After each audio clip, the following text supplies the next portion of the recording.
네, 우리 그럼 하나님 말씀 받도록 하겠습니다. 이 복된 시간 우리에게 주시는 하나님 말씀은 구약성경 학개 1장 1절에서 7절까지 말씀입니다. 구약성경 학개 1장 1절에서 7절까지의 말씀입니다. 구약성경 1310면에 있습니다. 오늘 말씀의 제목은 자기의 행위를 살필지니라입니다. 우리 한 절씩 교독하고 마지막 절 함께 읽도록 하겠습니다. 제가 먼저 읽을게요. 다리오 왕 제2년 여섯째 달 곧 그 달 초하루에 여호와의 말씀이 선지자 학개로 말미암아 스알디엘의 아들 유다 총독 스룹바벨과 여호사닥의 아들 대제사장 여호수아에게 임하니라. 이르시되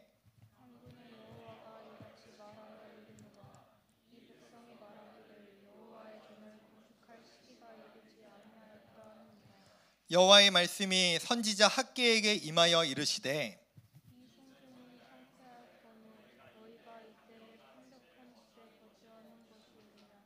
그러므로 이제 만군의 여호와가 이같이 말하노니 너희는 너희의 행위를 살필지니라.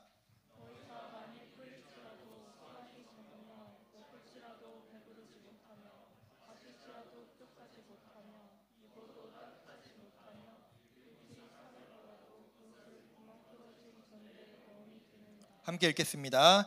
만군의 여호와가 말하노니 너희는 자기의 행위를 살필지니라. 아멘. 사랑합니다. 네, 여러분 옆에 선생님 있으면 조금 더 진심을 담아서 사랑합니다 해주세요. 네, 다 안 하네요. 그래요.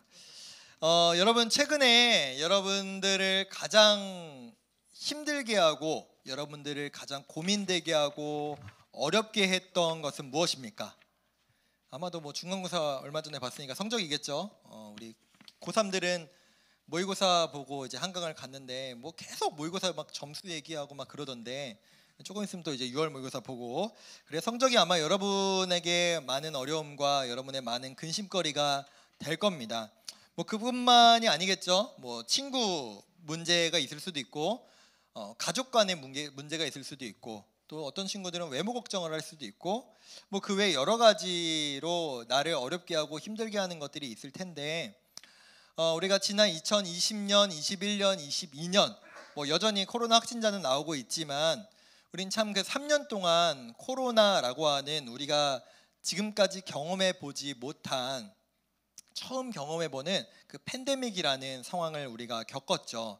그래서 세상이 마치 잠시 멈춘 것 같은 느낌이었어요. 왜냐하면 학교도 직장도 교회도 가지 않고 집에서 재택으로 근무를 하고 온라인으로 수업을 받고 온라인으로 예배를 드리는 정말 그 어색하고 이래도 되나 싶은 우리가 예배와 그런 생활을 했습니다. 그래서 여러분 지금도 마스크 쓰고 있는 친구들이 있지만 그 코로나로 인하여서 신종 언어까지 생겼어요. 코로나 때문에 겪는 우울증을 코로나 블루라고 하고 코로나로 인하여서 겪는 좌절을 코로나 블랙이라고 하는 단어까지 새로 나왔었습니다. 그래서 여러분은 정말로 어려운 시대를 겪었어요. 역사책이 나올 겁니다. 코로나는 분명히 시간이 많이 흘러서 2020년부터 2020년도 초에는 이 코로나라는 병이 전 세계를 강타했다. 그런 역사책에 나올 만한 여러분은 어려운 시기를 경험했습니다. 나중에 말할 수 있겠죠. 근데 제가 얼마 전에 재밌는 영상을 하나 봤습니다. 제가 꾸준하게 시청하고 있는 유튜브 채널인데 여러분 보다라고 하는 채널 아세요? 보다라고 하는 채널이 있는데 그 채널에 제목이 되게 자극적이에요. 되게 뭐 눌러보고 싶은 제목과 썸네일이었거든요. 이런 썸네일이었습니다. 한국 역사상 최악의 세대. 그러니까 이 한반도에 나라가 세워지고 쭉 오면서 가장 힘들고 가장 어려운 삶을 살았던 세대가 과연 언제일까라고 하는 이제 이 얘기를 담은 영상이었거든요. 뭐 최근에는 이런 얘기들 하더라고요. 1990년대생인가 그때 세대들이 뭐 제일 어렵다라는 말을 하는데 사실 이 영상을 보면은 뭐 명함도 못 내밀 만한 시대였더라고요. 왜냐하면 여러분 우리가 지금도 우크라이나가 아직도 전쟁이 끝나지 않았죠. 여전히 러시아와 전쟁을 하고 있고 고통스러운 시간들을 보내고 있고, 우리나라도 분단 국가이고, 이 전 세계에 있는 여러 가지 전쟁과 분쟁들에 있는 나라들은 참 혼란스럽고 어려운 시간들을 보내고 있습니다. 근데 저 1580년대에 태어난 사람들의 삶을 살펴보면 저 사람들은요, 임진왜란, 정유재란, 정묘호란, 병자호란이라는 4개의 전쟁을 겪은 사람들이래요. 여러분, 전쟁을 한 번만 겪어도 와, 저 사람 진짜 너무 힘들었겠다. 전쟁으로 인해서 가족을 잃기도 하고 내 집을 잃기도 하고 여기저기 떠돌면서 내가 언제 죽을지 모르는 그런 삶을 살아가야 되는데, 이 세대는 전쟁을 4번이나. 여러분, 역사책에 나오는 큰 전쟁이 2개나 있었잖아요. 임진왜란과 병자호란. 그때 얼마나 많은 왜군들과 청나라 군대가 우리나라 사람들을 약탈하고 포로로 끌고 가기도 하고 괴롭히기도 했습니까?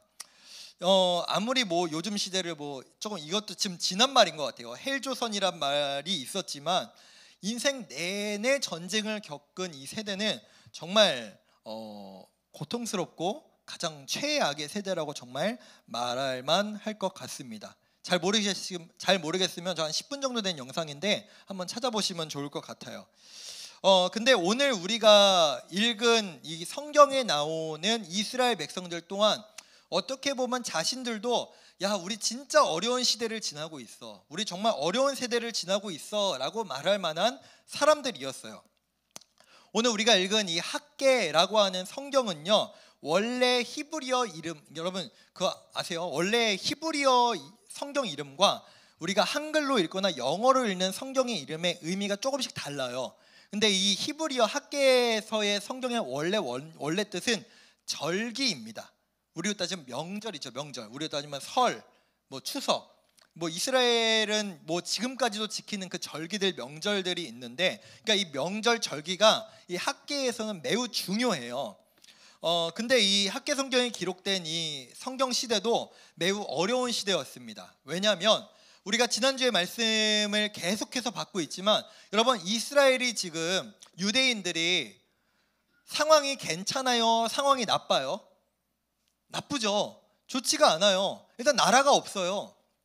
지금 우리가 몇 주째 북이스라엘이 망하고 남유다가 망하고 포로로 끌려가가지고 그 포로 생활하면서 당하는 신앙을 지켜야 되는 그 어려운 일들, 다니엘과 에스더, 이런 일들을 봤고, 또 지난주에는 이제 하나님께서 이들을 70년 만에 다시 조국 땅으로 돌려보내려고 하시는, 그러니까 여전히 지금 나라가 제대로 안 세워져 있는 거예요. 이런 어려운 상황에 있는 것이 바로 이 학개, 우리가 지난주에 봤던 에스라, 그 같은 시대를 살아가고 있던 사람들이었습니다. 지난주 하나님께서 리빌딩을 하시려고 했다고 했죠. 이 이스라엘 백성들을 리빌딩 하셔서 이제 진짜 하나님의 백성답게, 자녀답게 살아가게 하려고 하셨는데, 막상 실제 현실을 보니 예루살렘으로 돌아왔어요. 유대 백성들이 예루살렘으로 돌아왔는데, 이 지역을 보니 성벽은 이미 무너져 있고, 성전, 하나님을 예배하던 그 성전 또한 엉망이고, 여러분, 농사도요, 계속 꾸준하게 땅을 잘 개간을 하고 땅을 잘 가꿔줘야지 농사가 계속 진행될 수가 있습니다. 근데 정말로 수십 년 동안 이 땅 또한 농사를 제대로 안 져서 땅도 엉망이에요.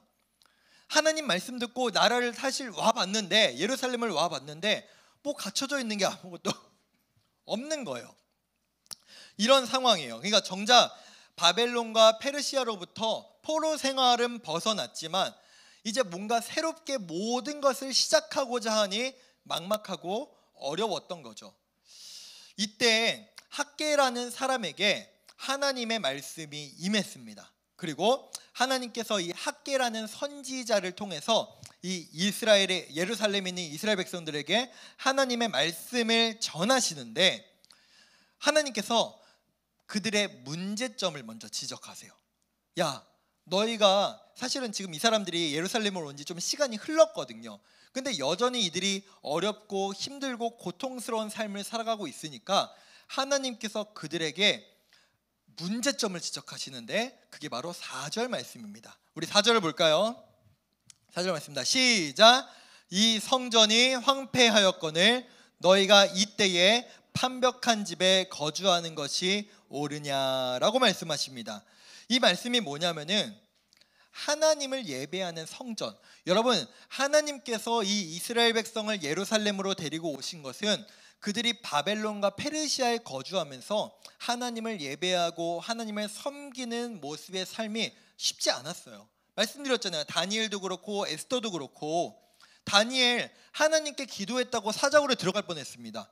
에스더 자신의 그 하나님을 섬기는 이스라엘 백성들을 구하려고 목숨을 걸고 나아갔어요. 근데 이제 하나님께서 너희 이제 무엇이 가장 중요한지 알겠지? 이제 너희는 예루살렘으로 돌아와서 나를 예배해, 나를 제대로 섬겨라, 나의 백성답게 살아가라 라고 말씀을 하셔서 데리고 왔는데 이들이 진짜 목적을 상실했죠. 하나님의 집은 여전히, 그 성전은 황폐한 가운데 있다라고 오늘 성경이 얘기하고 있는데, 정작 이 예루살렘에 살고 있는 이스라엘 백성들의 삶을 보니까 어떻다고 말씀하시냐? 성경 다시 한번 보여주세요. 4절. 판벽한 집. 참 성경말 어려워요. 저 판벽한 집이라는 걸 제가 좀 여러분들께 쉽게 말씀을 드릴게요. 저 판벽한 집을 영어로는 판넬드 하우스이지라고 해요. 저 보여주셔야 돼요. 판넬드가 뭐냐? 저도 사실은 정확하게 이 단어를 잘 몰랐는데, 뭐 판넬이란 말은 들어봤잖아요. 이게 장식하다, 꾸미다 라는 뜻을 갖고 있대요. 즉 자신들의 집, 자신들이 원래 살고 있는 집들은 이 이스라엘 백성들이 꾸며요. 이거는 무슨 의미냐? 집만 잘 꾸미고 예쁘게 하는 것이 아니라 이들의 평소의 삶을 보면은 내가 더 잘 살기 위해서, 내가 조금 더 풍요롭게 살기 위해서, 내가 조금 더 부족함 없이 살기 위해서 그런 삶을 살아가려고 애쓰고 있는데, 정작 그들에게 가장 중요한 하나님의 집인 성전은 방치돼 있었어요.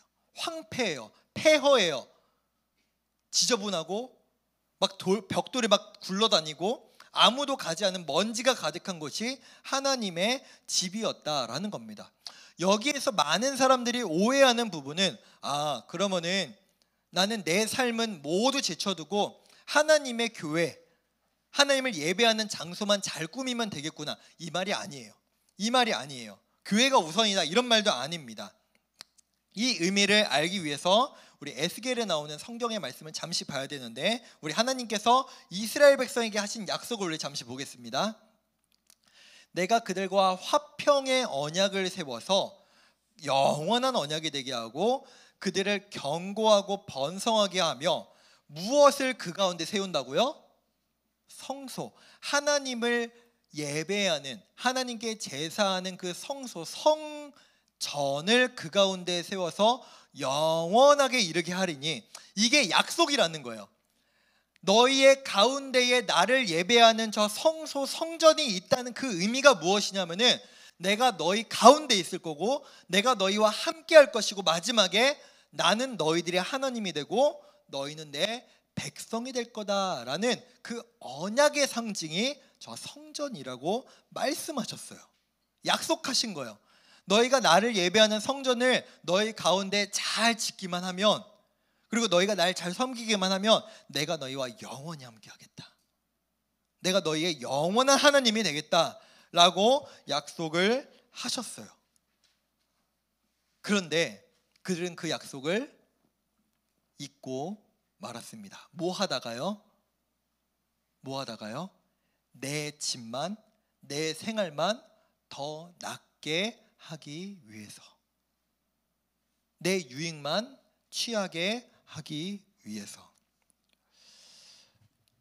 이들에게 가장 중요한 약속을 그들은 잊어버리고, 하나님이 이렇게 말씀하셨잖아요. 너희가 이 성전을 짓고 날 잘 섬기게만 하면 내가 너희를 견고하게 하겠다, 내가 너희를 거짓골로 살게 하지 않겠다, 내가 너에게 번영을 허락하겠다, 내가 너희와 영원히 함께 하겠다라고 약속하셨는데, 그들은 그 약속을 잊고 성전도 안 짓고 내가 내 힘으로 잘 살아보자 라고 하는 모습이 가득했다라는 겁니다. 우리 지난주에 봤던 말씀, 우리가 계속해서 보고 있는 하나님의 말씀 약속인데, 우리 다시 한번 예레미야 29장 10절 11절 말씀을 보겠습니다. 여호와께서 이와 같이 말씀하시니라. 바벨론에서 70년이 차면 내가 너희에게 나의 약속을 성취하게 해서 이곳으로 돌아오게 하겠다. 근데 내가 너희를 이곳에 돌아오게 하는 목적이 무엇이냐? 나는 너희에게 재앙을 주려고 하는 것이 아니라 평안을 줄 것이고 미래와 희망을 줄 거야. 이 분명한 약속이 이미 남유다가 멸망하기 전에 하나님이 주신 약속인데, 이들은 하나님의 말씀을, 하나님의 약속을 중요하게 생각하지 않아요. 기억하지 않아요. 뭐가 중요한지를 알지를 못합니다. 사실 여러분, 이들이 성전을 처음부터 안 지었던 건 아니에요. 예루살렘으로 돌아오자마자 그 하나님의 약속을 기억했던 사람들이, 그치, 우리가 예루살렘에 돌아온 목적이 하나님의 성전을 짓는 거지 라고 했던 처음 돌아왔던 사람들은 성전을 짓기 시작했어요. 근데 사실 여러분, 우리가 살아가다 보면은 모든 것이 내 뜻대로 되나요? 내가 원하는 대로 되나요? 그렇지 않았어요. 국제 정치적인 상황, 또 페르시아에서 갑자기, 권력자잖아요, 페르시아에서 갑자기 명령을 내립니다. 야, 너네 그거 짓지 마, 그만해 라고 하는 명령을 내려요. 그렇게 몇 년의 시간이 흘렀냐? 16년이라는 시간이나 흐릅니다. 그래요, 이들이 처음부터 짓지 않으려던 건 아니었어요. 근데 시간이 흐릅니다. 시간이 계속 흘러요. 그동안 그들은 잊고 만 거예요. 그 가장 중요한 하나님의 약속. 열심히 살다 보니 내가 내 것 좀 어떻게, 내 가족 좀 먹여 살리고 내 집도 좀 잘 꾸며보고 하려다 보니까 진짜 중요한 약속을 잊고 말았습니다. 그리고 이들에게도 어떻게 보면은 핑계할 수 있는 변명거리가 분명히 있었어요. 근데 문제는 뭐냐? 제가 처음에 말씀드렸죠. 학계, 이 성경의 히브리어 뜻은 절기다. 이 절기마다 뭘 하느냐? 하나님의 은혜를 기억하고 하나님이 우리에게 베푸신 그 사랑과 역사하심을 기념하는 게 이들에게 명절이고 절기였어요. 근데 이 성전이 이들에게 없다는 것은 그들은 이 절기를 그동안 지키지 않았다는 거예요.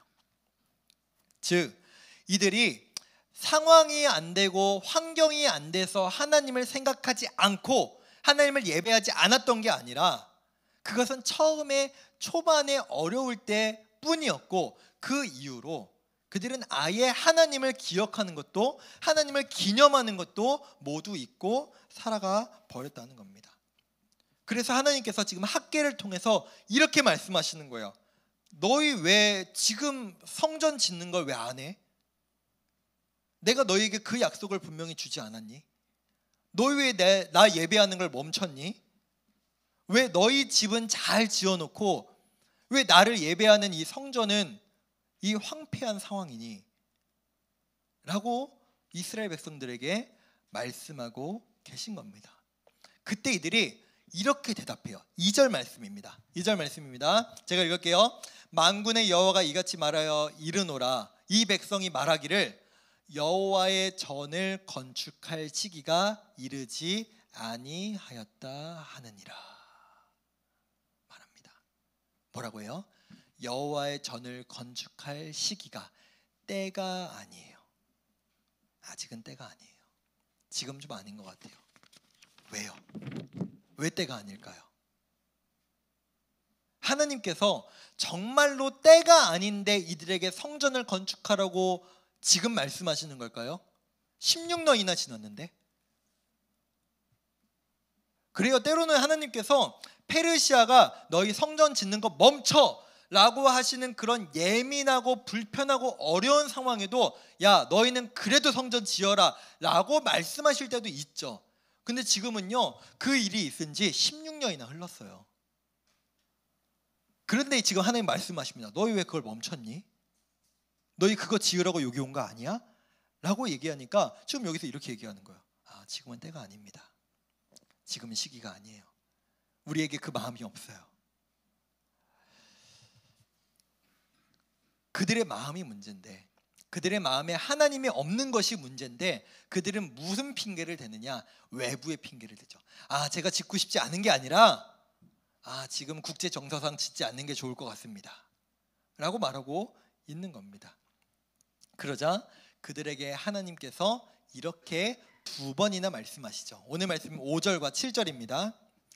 그러므로 이제 만군의 여호와가 이같이 말하노니 너희는 너희의 행위를 살필지니라. 7절에서 너희는 자기의 행위를 살필지니라. 너희가 지금 성전을 짓지 못할 때라고 얘기하는데, 너희가 지금 나를 예배하지 못할 때라고 얘기하는데, 너희 자신을 돌아봐. 너희 지금 하고 싶은 거 다 하고 있지 않아? 너희 지금 누리고 싶은 거 다 누리고 있지 않아? 너희가 원하는 거 다 채우려고 하지 않아? 너희의 마음에 진짜 내가 있는 게 맞아? 너희는 스스로 너 자신을 한번 돌아봐 라고 말씀하고 계신 거죠. 여기에서 말씀하고 계신 너희는 너희의 행위를 살펴라, 너희는 자기의 행위를 살펴라 라고 할 때 이 살피다 라고 하는 동사는요, 사실은 어떤 행동이나 행위를 뜻할 때 쓰는 동사가 아니라 대부분은 마음과 생각을 표현할 때 쓰는 동사입니다. 그러니까 지금 하나님은 직접적으로 이렇게 말씀하시고 계신 거예요. 너희의 상황이 진짜로, 너희의 때가 진짜로 나를 예배할 때가 아니라고 생각해? 너희의 마음의 소리를 한번 얘기해봐. 너희의 진짜 현실을 돌아봐봐. 너희의 삶을 돌아보고 너희의 생각을 돌아봐. 진짜 그것 때문이야? 나를 사랑하지 않고 나를 예배하고 싶은 마음이 없어서는 아니고? 라고 전곡을 찌르고 계신 것이죠. 너희가 16년 동안 성전을 짓지 않은 이유, 너희가 16년 동안 나를 예배하지 않은 이유를 너희의 마음에서 찾아라, 너희의 생각에서 찾아라 라고 말씀하십니다. 사랑하는 고등부 여러분, 우리는 우리의 마음에 그 하나님을 예배하고 하나님을 섬기는 마음의 성전을 잘 세워가고 계십니까? 우리는요, 이제 이 구약 시대처럼 건물을 멋지게 세우지 않아도 괜찮아요. 하나님을 예배하고 하나님께 내 마음을 드려야 하는 이 성전, 하나님께서 구약에서 명령하신 것처럼 뭐는 이렇게 하고 뭐는 이걸로 하고 이런 명령 따르지 않아도 괜찮아요. 이제 예수님께서 우리 마음에 성령님을 보내주셔서 우리 마음이, 우리의 삶이 이제 하나님을 예배하는 성전이 되었습니다. 그렇다면 우리는 더더욱 우리의 마음이 정말로 하나님을 예배하기를 원하는가, 하나님을 잘 섬기기를 원하는가, 하나님을 모시기에 내 마음이, 내 삶이 정말로 적절한가를 돌아봐야 하는 우리의 모습이 아닐까요? 혹시 우리는 마치 이스라엘 백성들처럼 하나님께서 이들을 예루살렘으로 다시 복귀하게 하셔서 하나님을 예배하고 섬기는 하나님의 백성이 되게 하셨는데 그 목적을 잃어버리고 내가 하고 싶은 것, 내가 채우고 싶은 것, 내가 이루고 싶은 것에만 집중하며 살아가고 있는 그런 이들의 모습으로 살아가고 있지는 않으십니까? 그러면서 마치 이스라엘 백성처럼 우리의 삶은 너무 힘들어요, 우리 너무 어려워요, 우린 너무 불행해요, 우린 너무 어려운 시대를 살아가고 있어요 라고 하는 모습이 우리 가운데 있지는 않습니까? 그들에게 하나님은 6절에서 이렇게 말씀하십니다. 6절 말씀입니다. 너희가 많이 뿌릴지라도 수확이 적으며 먹을지라도 배부르지 못하며 마실지라도 흡족하지 못하며 입어도 따뜻하지 못하여 일꾼이 삭슬 받아도 그것을 구멍 뚫어진 전대에 넣음이 되느니라. 이 말씀이 무슨 말이냐면요, 여러분, 너희가 진짜 목적을 놓치고 너희가 너희의 복의 근원 되시는 하나님을 잊어버린 채 너희가 스스로 아무리 잘 살려고 노력해봐라. 그럼 너희의 삶은 마치 이것과 같을 거야. 농사를 지어도 수확이 적어요. 먹어도 배부르지 않아요. 흡족하지도 않고 입어도 따뜻하지 않고 돈을 아무리 많이 벌어서 내 주머니에 넣어도 마치 구멍 난 것과 같이 다 없어져 버릴 거다. 왜요? 그들은 본질을 잊었기 때문이죠. 하나님께서 그들에게 약속하셨잖아요. 여러분에게 약속하셨어요. 저와 여러분들에게 약속하셨어요. 너희가 나를 잘 따르기만 하면, 너희가 나를 잘 예배하기만 하면, 너희의 마음의 성전을 잘 세우기만 하면 내가 너희에게 약속 하나 할게. 너희에게 평안을 허락할 것이고 내가 너희의 견고한 영원한 하나님이 되어줄게 라고 말씀하셨는데, 그 근원을 놓치고 내가 내 삶을 개척하고 내가 내 삶을 낫게 하려고 애를 쓰니 그 본질을 잊은 채 살아가면 너희는 결국 이런 불행한 삶을 살아가게 될 거다라고 하나님께서 그들에게 말씀하고 계신 겁니다. 말씀을 맺겠습니다. 여러분, 하나님께서는 오늘 우리에게 우리의 자신의 삶을, 우리의 생각을, 우리의 마음을 돌아보라 라고 말씀하고 계십니다. 나의 신앙, 나의 예배, 나의 삶, 하나님께서는 우리의 마음에 제대로 된 성전을 지으라 라고 말씀하세요. 왜요? 하나님 약속하셨거든요. 너희의 그 성전, 하나님을 예배하고 하나님을 잘 따라가는 그 성전을 우리 마음 가운데 잘 세우면 내가 너희를 떠나지 않을게. 내가 너희와 영원히 함께 할게. 그 약속을 유대인들에게, 구약의 백성들에게만 하신 것이 아니라 우리에게도 하나님께서 그 약속을 주셨는 줄로 믿습니다. 우리가 그 약속을 의지하고 하나님께 소망을 두고 이제 우리 안에 계신 그 성령으로 말미암아 우리의 마음이 성전되었는데 우리의 삶을 하나님 앞에 아름답게 올려드릴 수 있는, 하나님 앞에 나의 마음을 담은 예배를 드릴 수 있는 저와 여러분 되었으면 좋겠습니다. 우리 그 마음으로